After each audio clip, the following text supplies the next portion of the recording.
Mesdames et messieurs, bonsoir et bienvenue. Dans ce journal, après la société civile hier, aujourd'hui, c'est au tour d'un analyste politique à la personne de M. Mahmoudou Souley de réagir au sujet de l'affaire dite des bébés importés. Pour ce dernier, la justice du Niger fait correctement son travail. Suivons-le. Le procès, cela me réjouit beaucoup, parce que c'est l'aboutissement d'un long processus. Il y a eu d'abord la poursuite, il y a eu l'instruction, il y a eu beaucoup de péripéties. Beaucoup ne croyaient pas qu'on allait atteindre la phase du jugement, de l'audience du jugement. Mais c'est sans tenir compte du niveau de maturité que la justice nigérienne a atteint aujourd'hui. Et cela est gage de bonne gouvernance et de démocratie. Et aujourd'hui, on sait qu'il y a des gens qui sont poursuivis pour les bébés importés. Mais, s'il vous plaît, les bébés, l'affaire des bébés importés, les avocats, hier, quelles sont les exceptions qu'ils ont soulevées? La première exception, c'est l'état des personnes. Quant au jugement pénal, ça a été retenu par le procureur. De l'autre côté, il soulève l'exception d'incompétence du tribunal. Maintenant, celui qui dit qu'un tribunal est incompétent, ça veut dire que l'infraction est constituée au fond. Ça veut dire qu'il y a eu un fait. Et maintenant, c'est le lieu qui est contesté. Je suis désolé. Maintenant, le 30, on verra comment toutes ces exceptions pourront être purgées. Et ce qui est certain, c'est qu'il y aura le jugement. Et vous avez écouté ce que le procureur a dit précédemment. Ça a passé sur les chaînes. Nous avions vu que ces bébés-là, les mamans supposées, n'ont jamais fait de visite dans les centres médicaux au Niger, que ces mamans partaient faire les visites à l'étranger, en avion, et qu'au retour, ils revenaient en avion, et que c'est seulement au moment où ils sont en possession des bébés qu'ils ont pris la route pour esquiver le contrôle identitaire au niveau de l'aéroport. Parce que là-bas, le contrôle est filtré. Lorsque il y a eu une première audience où il y a eu l'ajournement de l'affaire et qu'on attend le jugement, on revient toujours au même comportement que Hama lui-même avait. Sachant que l'affaire est vraie et que lorsqu'il répondra, il y aura un réel dossier. Il a préféré s'enfuir. Mais c'est la même tentative de sa femme. Sa femme a vu la portée réelle que le procès prendra. Elle voulait s'extirper. C'est toujours les mêmes manœuvres. Cela confirme toujours la pertinence du dossier. Ça prouve en réalité qu'il y a matière à juger. Donc l'impact, pour moi, vraiment, ça c'est source de circonstances aggravantes parce qu'on ne peut pas, au cours, entre la liberté provisoire et le procès, vouloir s'enfuir comme le mari a fait. Mais ça, c'est très grave. Cela prouve que, aujourd'hui, la justice nigérienne est sur la bonne voie. Je lance toujours un appel à tous les citoyens nigériens qui sont épris de l'amour de la démocratie et de l'état de droit, d'encourager et de fortifier cette justice-là pour que aucun citoyen ne puisse, sous n'importe quel prétexte, ne serait-ce que politique ou autre, s'extirper, et n'est-ce pas, de la sanction de la loi lorsque ces faits portent à commettre une infraction quelconque.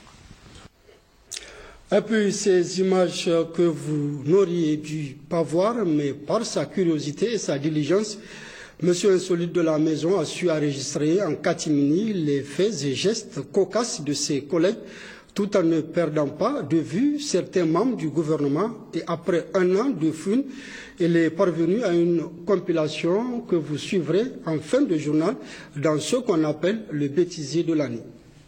Un séjour aux États-Unis et en France.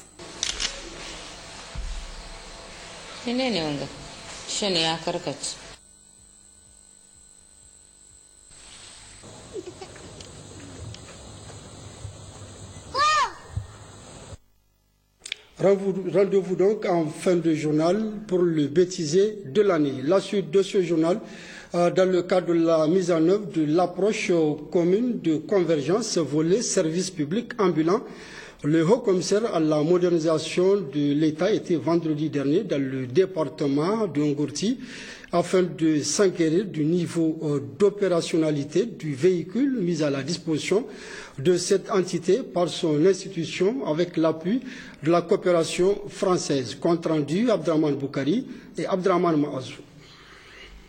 À travers ce déplacement dans l'extrême nord de la région de Difa, au milieu de ces splendides dunes de sable du désert, de la zone du bloc pétrolier d'Agadem, où l'accès n'est pas permis à tout véhicule au vu de la difficulté du terrain, il s'est donc agi d'une part pour le haut-commissaire à la modernisation de l'État, M. Oumarou Amadou Saleh, d'affronter et toucher du doigt les réalités de la zone et d'autre part procéder au suivi du véhicule service public ambulant octroyé en juin dernier à la commune de Ngourti dans le cadre de l'approche commune de convergence initiée par le gouvernement avec l'appui de ses partenaires, notamment la coopération française, une approche qui, faut-il le préciser, vise à améliorer la résilience des communautés vulnérables à travers la mise en œuvre d'un paquet intégré d'interventions, objet de l'affectation de ce véhicule de service public ambulant dans cette localité. Ngourti a été le premier terrain d'expérimentation de cette expérience novatrice conçue et mise en œuvre par notre institution.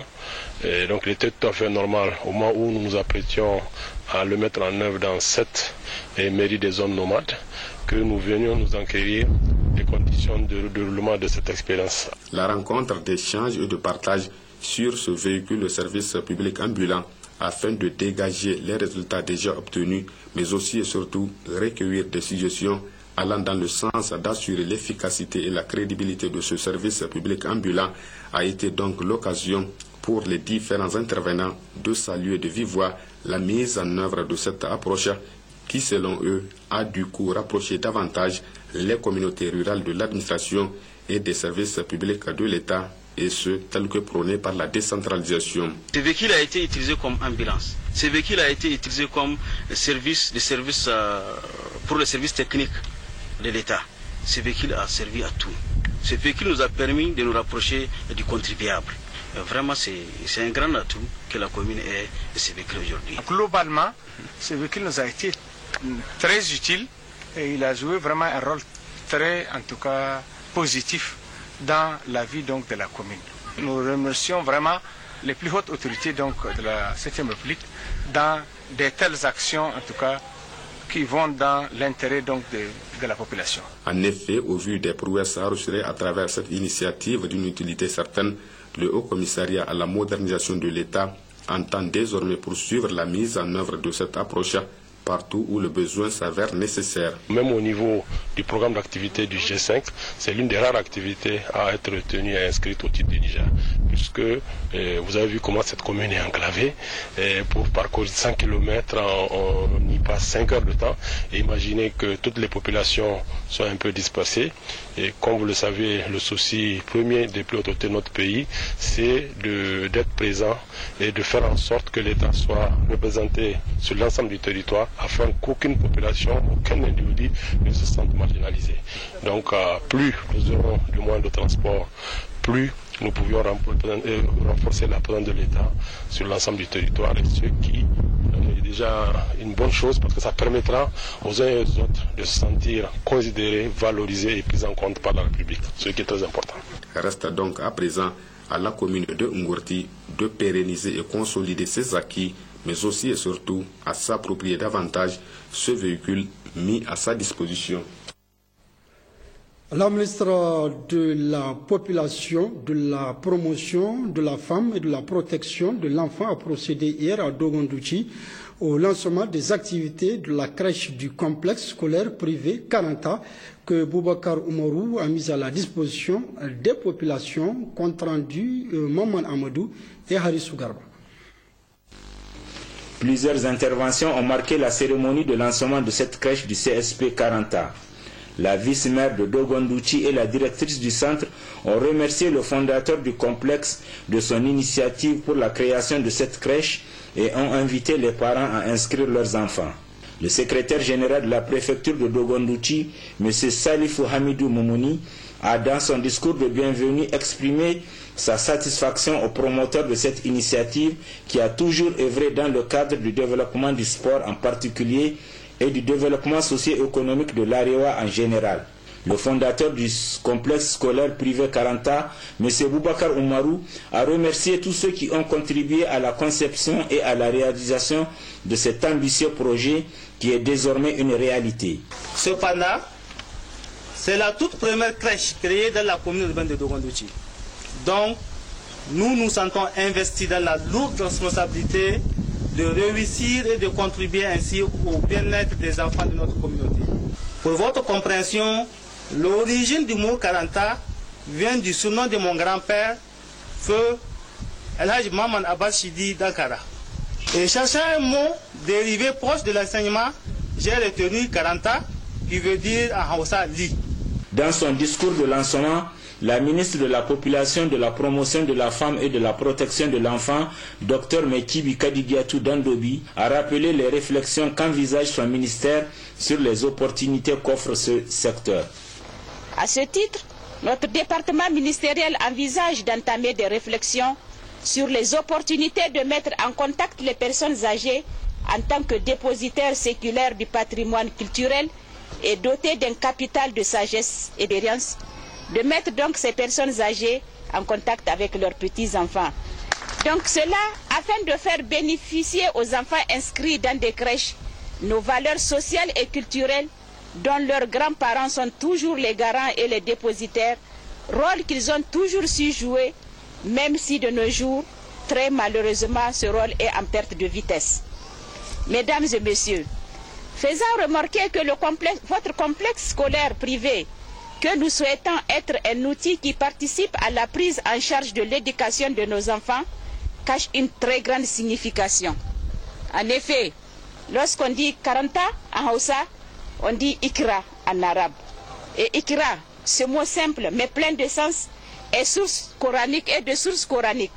Vous avez voulu en faire le credo de votre établissement, dont la crèche, objet de la présente cérémonie, est une étape que doivent franchir les enfants. Nous leur souhaitons bonne chance. Nous voudrions également réitérer très sincèrement nos félicitations et encouragements aux promoteurs de ce noble entreprise. Sur ce, tout en souhaitant longue vie à cet établissement, je déclare lancer les activités de la crèche du complexe scolaire privé Karanta de Dogondouchi. La cérémonie a été aussi marquée par la remise de témoignages de satisfaction et d'attestation à plusieurs personnalités. 4 bourses d'études ont également été offertes aux enfants orphelins dans ce centre. La ministre de la Population a de son côté offert une balle de friperie aux enfants ainsi que 25 couvertures, 25 draps, un kit de lavage de mains et une enveloppe de 100 000 francs pour l'achat de jouets. Dr Mekibi Kadidiatou Dandobi a mis à profit son séjour à Dogondouchi pour visiter la direction départementale de la population logée dans un bureau de la préfecture. Les doléances présentées à la ministre tournent autour du manque de local et d'insuffisance en personnel. Le secrétaire général adjoint de la région de Maradi vient de conduire une mission dans les communes de Kanambakaché, Bernilale, Goula et Kornaka. Cette mission est composée du coordinateur régional de l'initiative 3N, des cadres techniques régionaux de l'élevage et les points focaux régionaux et départementaux du PAC RC, compte rendu Adin Al-Galas et Maman Oumarou. Il s'est agi pour cette mission qui a duré 5 jours de s'inquiéter de l'état de mise en œuvre de réalisation du projet d'action communautaire pour la résilience climatique dans ses zones d'intervention dans la région de Maradi. Sous tutelle du ministère du Plan, le PAC-RC appuie le gouvernement dans la mise en œuvre de l'initiative 3N dont il intègre 4 de ses 5 axes prioritaires. Ces interventions sont ainsi focalisées sur l'agriculture, l'élevage, l'environnement, la santé, la réhabilitation des infrastructures socio-éducatives et les volets filets sociaux. Dans la région du Maradi, comme dans les autres régions où il intervient, le PAC-RC s'emploie à améliorer les capacités de résilience des populations face au changement climatique. La mission conduite par le secrétaire général adjoint de la région, qui est allé sur le terrain au plus loin, a pu constater dans la commune de Kanambakaché, dans celle de Goula, à Birnin-Lalle ou à Kornaka, que le projet intervient effectivement au profit des populations avec des réalisations dont la dynamique s'inscrit parfaitement dans le renforcement de leur capacité de résilience. Le PAC a appuyé la commune à faire des activités comme la récupération des terres au niveau des aires de pâturage et la protection du CSC, sa réhabilitation, et aussi le bon d'achat. Et le bon d'achat permet à la population d'acquérir des céréales. Il y a aussi le cash transfert. Là, c'est de l'argent qui est donné aux femmes pour pouvoir s'acheter des matières premières pour la survie des familles.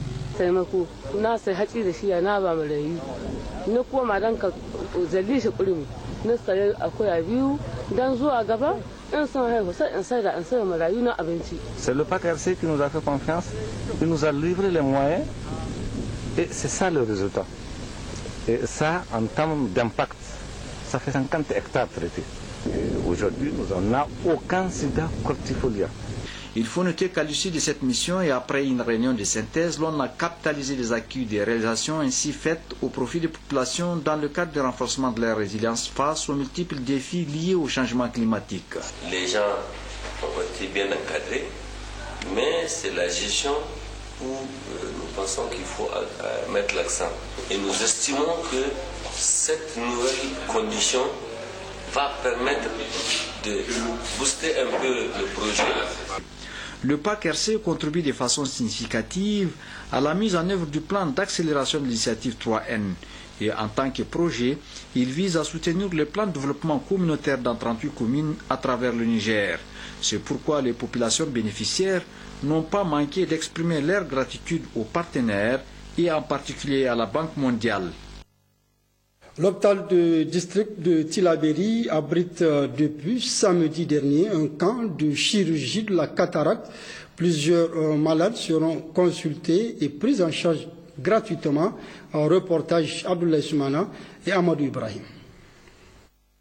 Organisé par le programme de lutte contre la cécité avec l'appui de l'Association nationale pour le secours et l'alphabétisation ANSA, cette campagne de chirurgie de la cataracte permettra d'opérer 158 patients atteints de la cataracte avec environ 40 malades par jour. Nous prenons toutes les autres affections liées à l'œil aussi. L'objectif très spécifique, c'est surtout la cellule de la cataracte, vu l'ampleur de la cataracte dans les causes de cécité. Et ici, réellement, la population en a sérieusement besoin. Déjà, nous sommes au deuxième jour du camp, mais nous avons presque atteint notre objectif en matière de besoins. Et actuellement, ce qui est sûr et certain, à la fin du camp, nous allons laisser obligatoirement un reliquat de cataracte à opérer. Et ce qui est très intéressant, c'est que c'est vrai, ça aide la population, surtout la population démunie. Et surtout, nous avons beaucoup de bilatérales. Bilatéral, ça veut dire qu'on est deux yeux avec une cataracte. Ça veut dire qu'ils ne sont pas autonomes. Mais avec cette chirurgie, nous avons une possibilité de rendre ces gens autonomes.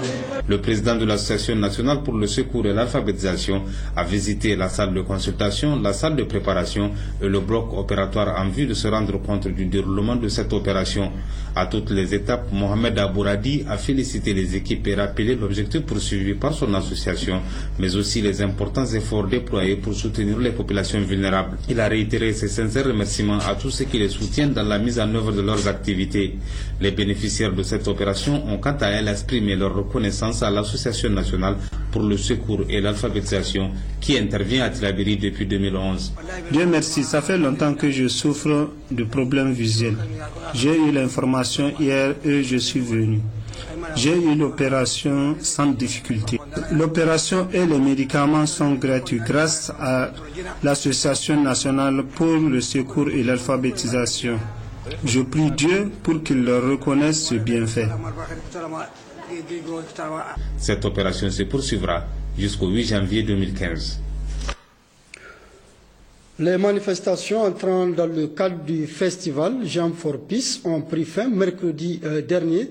C'était sous la présidence du secrétaire général de la région d'Agadez, compte rendu Mariko Ibrahim et Moussa Efale.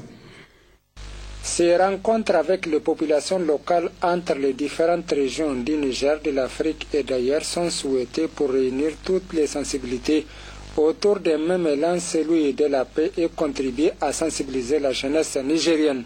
Dans les mots qu'il a prononcés, le promoteur du festival Jam for Peace, Aboubakar Harouna, a remercié tous ceux qui ont contribué à la bonne organisation de l'événement.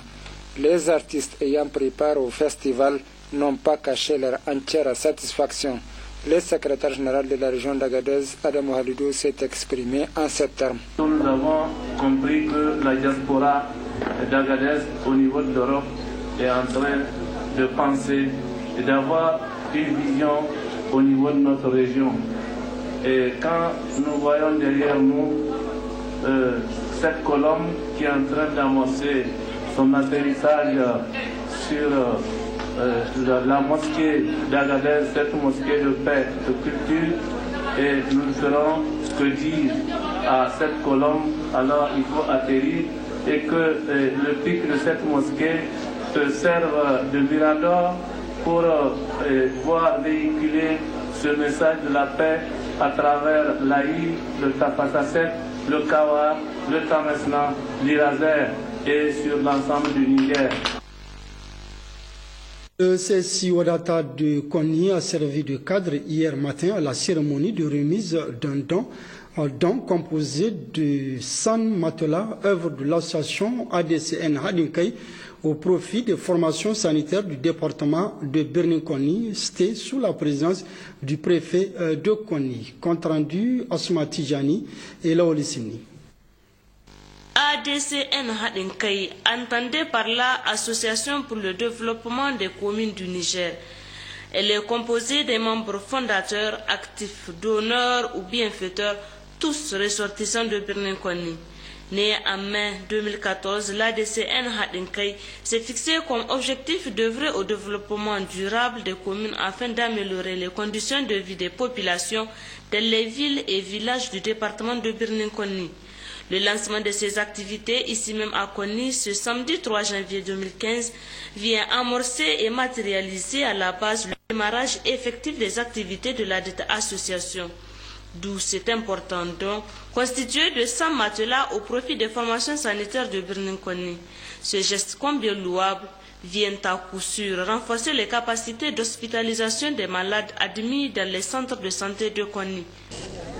Comme vous pouvez le constater, ces objectifs cadrent parfaitement aux orientations politiques et stratégiques nationales de développement économique et social, notamment au travers, entre autres, des objectifs suivants. Promouvoir un développement régional équilibré, développer les capacités humaines au niveau communal et garantir le transfert des ressources financières pour permettre aux collectivités de pouvoir progressivement s'autonomiser. Assurer un accès accru et équitable des populations à des services sociaux de base et de qualité. Assurer une protection sociale appropriée pour soutenir les populations les plus vulnérables. En réceptionnant le don, le préfet de Konni, Abbas Sarkin Abzoum, a émis le vœu de voir les activités de ADCN Hadinkai s'élargir à tous les secteurs de développement de son entité administrative avant de s'exprimer en ces termes.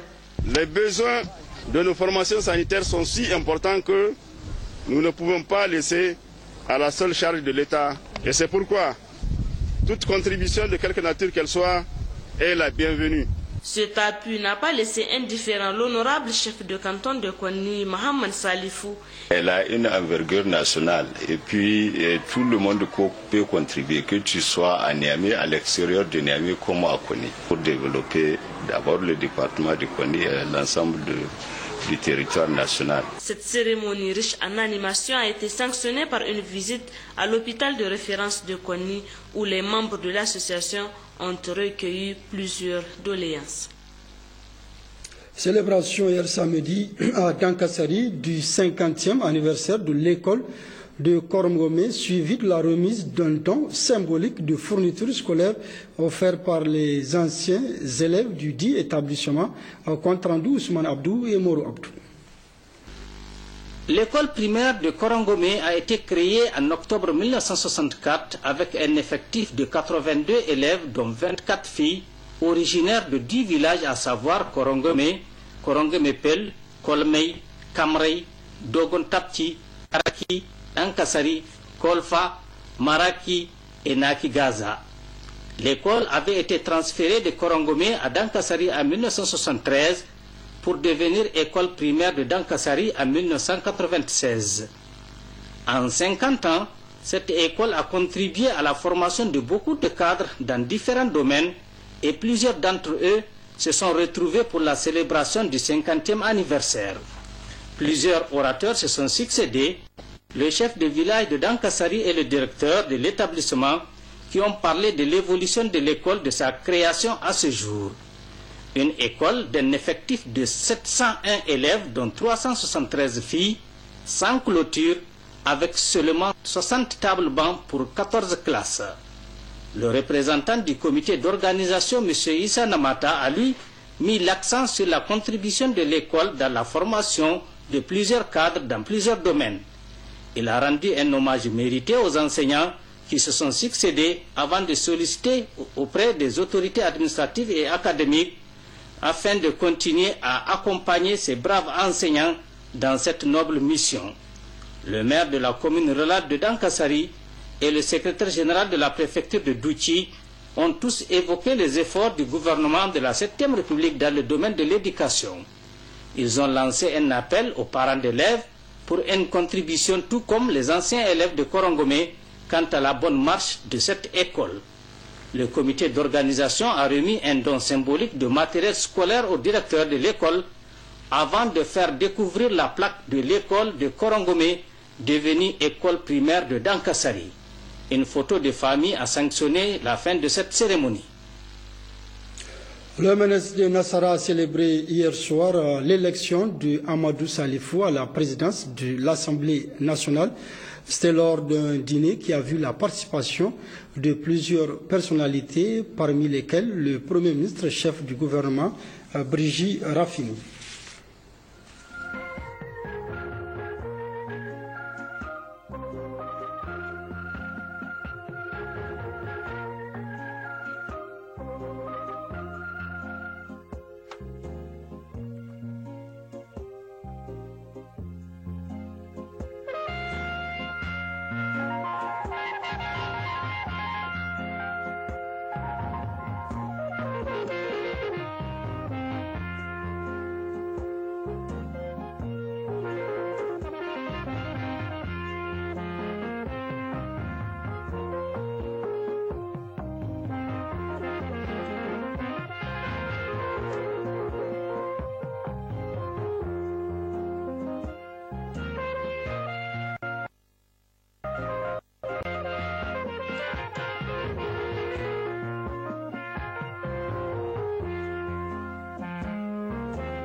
Et puis ouverture ce matin au Palais des Congrès du Niamey des travaux des assises du 3e congrès ordinaire du RSD Gaskia. Le Rassemblement social-démocrate Gaskia organise ce 3e congrès ordinaire sous le thème de la continuité du combat politique engagé depuis la naissance du parti en janvier 2004. Le point avec Djouari Isiaka et Seyni Hamani. Tôt ce matin, les militants et sympathisants du RSD Gaskia ont bravé le froid, arborant leur écharpe de couleur orange, couleur du RSD Gaskia. Ces militants ont répondu massivement à cet appel du 4 janvier 2014. Créé il y a de cela 11 ans, avec pour ambition l'exercice du pouvoir d'État, le RSD Gaskia est plus que jamais déterminé, en atteste le thème du présent congrès, le combat politique continue.